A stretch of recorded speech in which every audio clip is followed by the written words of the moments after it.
Hi, Chris. How are you today?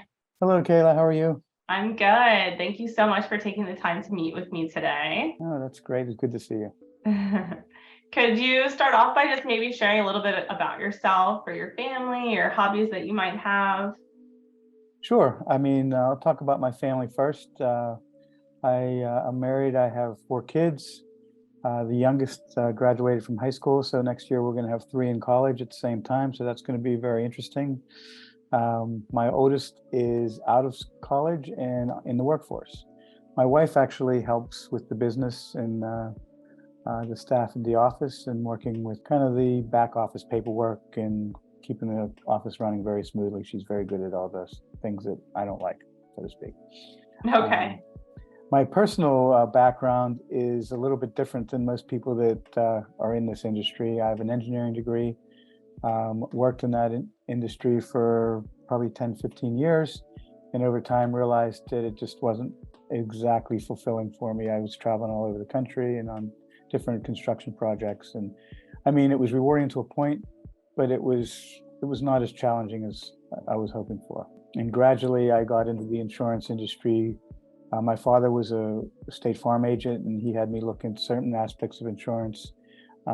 I decided to go into the financial service field and ultimately was contacted by one of the partners that I worked with to do Medicare and senior service financial services, which at first I wasn't real interested in.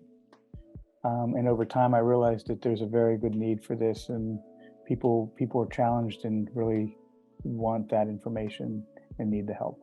So I gradually got the background for that, the certifications and the licenses, and that's what I do primarily now.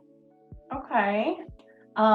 What do you think is like a big challenge that you see your clients facing regarding their financial situation? Yeah, well, that's a good question because it's starting to change over time, I think.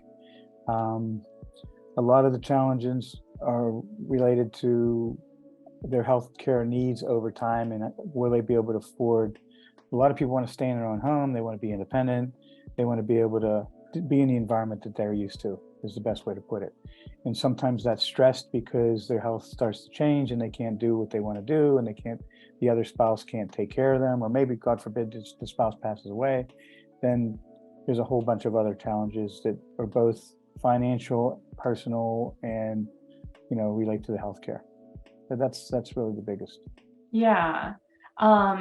What goals are you able to help your clients attain? The most important thing that I think I do in the office, or if I go meet with them and sit down with them, and sometimes it's with them and maybe a son or daughter or somebody that they trust that they're going to work with to help them. And the most important thing I think is to relieve the level of stress, and the unknown is it's scary for them.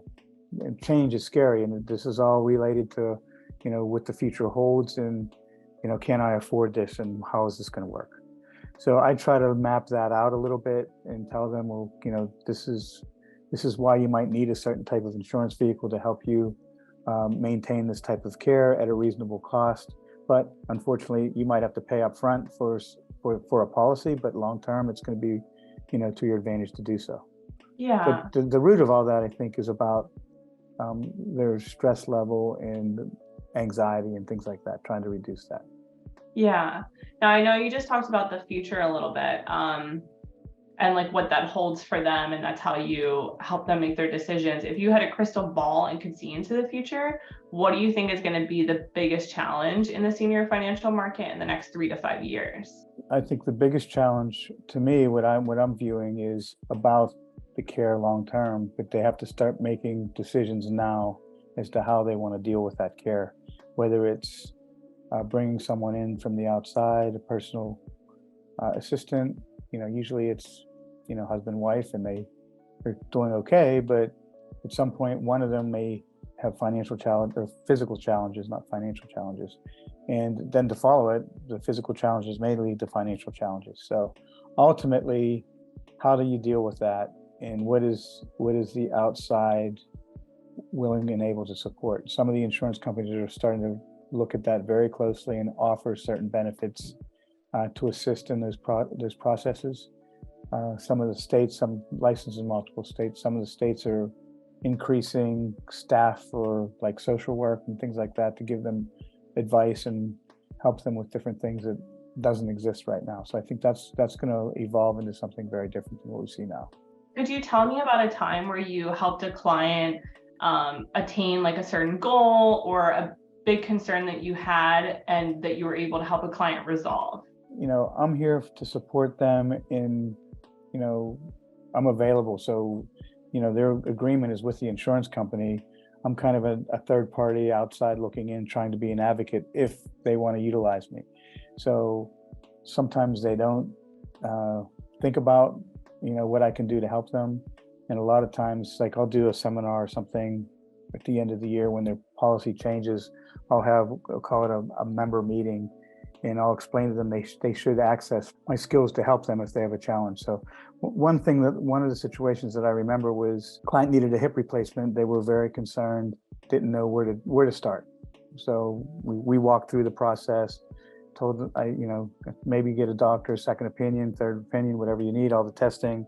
And the bottom line was that my insight, because I've dealt with so many clients having this situation, just gave them the peace of mind that they can do this. They're going to go through the process, and at the other end, it's going to be fine.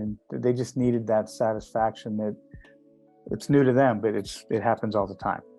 And it's not really something that I feel is significant to me, but for them to have somebody to talk to that's kind of removed, that has experience with, I've probably talked to hundreds of people that have had hip replacements. And in the end, 9 times out of 10, they have a great experience. But I can try to assure them, and a lot of what I do is give them confidence that they can move forward.